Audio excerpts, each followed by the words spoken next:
Hello everyone, எல்லாருக்கும் வணக்கம். இன்றைக்கி பூசணிக்காய் பொரியல், அதாவது பம்கின் பொரியல் எப்படி பண்ணுறதுன்னு பார்க்கலாம் வாங்க. இது வந்து ரொம்ப சிம்பிள், அதே சமயம் ரொம்பவே டேஸ்டியான ஹெல்த்தியான ஒரு ரெசிபியும் கூட. வீடியோக்குள்ளே போகிறதுக்கு முன்னாடி நீங்கள் நம்ம சேனலை ஃபர்ஸ்ட் டைம் பார்க்குறீங்கன்னா மறக்காமல் சப்ஸ்கிரைப் பண்ணிக்கோங்க, கூடவே இந்த பெல் ஐக்கானை கிளிக் பண்ணிக்கோங்க. இப்போது பம்கின் பொரியல் எப்படி செய்கிறதுன்னு பார்க்கலாம் வாங்க. என்னோட சைல்ட்ஹுட்டில் பார்த்திங்கன்னா அம்மா வந்து அடிக்கடி வந்து பம்கின் செய்வாங்க. ஆனால் வந்து நான் டச் கூட பண்ண மாட்டேன், அது வந்து இனிக்கும் அப்படின்னு சொல்லிட்டு. பட் இப்போ அதோட ஹெல்த் பெனிஃபிட்ஸ்லாம் எனக்கு தெரிஞ்சதுக்கப்புறம் நான் வந்துட்டு என்னோட லைஃப் ஸ்டைலில் அதை இன்க்ளூட் பண்ண ஆரம்பிச்சிட்டேன். ஸோ இப்போ பொரியல் நான் எப்படி பண்ணுவேன்னு உங்களோட ஷேர் பண்ணிக்கிறேன். ஒரு கடாய் வச்சுக்கோங்க. கடாய் சூடானதுக்கப்புறம் ஒரு 2 டீஸ்பூன் அளவுக்கு ஆயில் சேர்த்துக்குங்க. ஆயில் சூடானதுக்கப்புறம் கடுகு சேர்த்துக்குங்க. கடுகு பொரிஞ்சதுக்கப்புறம் உளுந்தம்பருப்பு, சீரகம், வரமிளகா பார்த்திங்கன்னா 3 வரமிளகா சீடு வந்து ரிமூவ் பண்ணது. அதுக்கப்புறம் கருவேப்பிலை சேர்த்துக்கலாம். கடுகு நல்லா பொரியட்டும், அதே மாதிரி உளுந்தம்பருப்பு நல்லா செவக்கட்டும், அது வரைக்கும் ஃப்ரை பண்ணிக்கலாம். அதுக்கப்புறம் வந்து ஒரு 1/4 கப் அளவுக்கு பெரிய வெங்காயம் சின்ன சின்னதாக கட் பண்ணி வச்சுருந்தேன், அதை சேர்த்துக்கலாம்.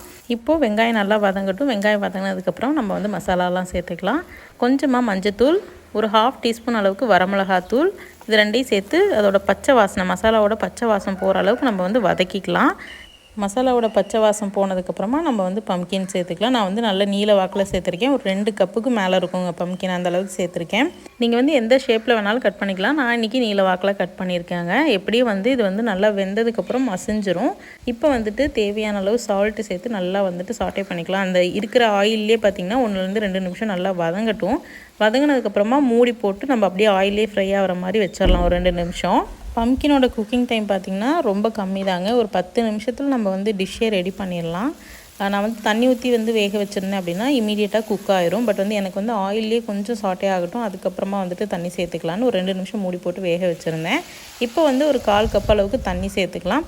தேவையான அளவு உப்பு காரம் எல்லாம் செக் பண்ணிக்கங்க. செக் பண்ணிவிட்டு மறுபடியும் வந்து லைட்டாக கலந்து விட்டுட்டு மறுபடியும் மூடி போட்டு வேக விட்டுருங்க. ஒரு 4-5 நிமிஷம் மீடியம் ஃப்ளேமில் வச்சு குக் பண்ணோம்னாவே சூப்பராக வந்து குக் ஆயிருங்க. இங்கே பாருங்கள், நல்லா குக் ஆயிருச்சு.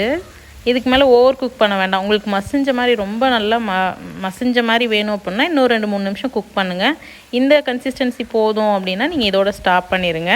இந்த பொரியல் பார்த்திங்கன்னா தயிர் சாதம், ரச சாதத்துக்குலாம் ரொம்பவே சூப்பரான ஒரு சைட் டிஷ்ஷாக இருக்குங்க. கண்டிப்பாக வீட்டில் ட்ரை பண்ணி பாருங்கள். ஃபைனலாக ஒரு 2 டேபிள் ஸ்பூன் அளவுக்கு நான் வந்துட்டு துருவின தேங்காய் போடுறேன். இதுவும் வந்து லைட்டாக மிக்ஸ் பண்ணி விட்டால் போதும். தேங்காவை வந்து குக்லாம் பண்ண தேவையில்லை. ஃபைனலாக அடுப்பை ஆஃப் பண்ணுறதுக்கு முன்னாடி தேங்காய் போட்டுட்டு இறக்கிடலாம். ரொம்பவே சிம்பிளான ஒரு டிஷ்ஷுங்க. ஆனால் செஞ்சோம் அப்படின்னா ரொம்ப நல்லாயிருக்கும். உங்களுக்கு வந்து பம்கின் வந்து ஸ்வீட்டாக இருந்தாவே பிடிக்கும் அப்படின்னா நீங்கள் வந்து வரமிளகாவையும் மிளகாத்தூளையும் ஸ்கிப் பண்ணிவிட்டு மீதி ப்ராசஸில் அப்படியே பண்ணிடுங்க. அதுவும் நல்லாயிருக்கும். எனக்கு கொஞ்சம் ஸ்பைஸியாக இருந்தால் தான் பிடிக்கும், அதனால் நான் வந்து வரமிளகாவும் மிளகாய்த்தூளும் சேர்த்துருக்கேன். ஓகே கைஸ், இந்த வீடியோ பிடிச்சிருந்ததுன்னா மறக்காமல் நம்ம சேனலை சப்ஸ்கிரைப் பண்ணிக்கோங்க, கூடவே இந்த பெல் ஐக்கானை கிளிக் பண்ணிக்கோங்க. உங்கள் எல்லாரையும் இன்னொரு இன்ட்ரெஸ்டிங்கான வீடியோ சந்திக்கிறேன். அதுக்கு முன்னாடி நீங்கள் வந்து நம்ம சேனலில் ஏதாவது ரெசிபிஸ் பார்க்கணும் அப்படின்னு விரும்புனீங்க அப்படின்னா கீழே கமெண்ட்ஸில் சொல்லுங்கள். எவ்வளோ சீக்கிரம் முடியுதோ அவ்வளோ சீக்கிரம் நான் அந்த வீடியோவை போஸ்ட் பண்ண ட்ரை பண்ணுறேன். ஓகே கைஸ், உங்கள் எல்லாரும் இன்னொரு இன்ட்ரெஸ்டிங்கான வீடியோ சந்திக்கிறேன். Until then, bye bye, take care, bye bye.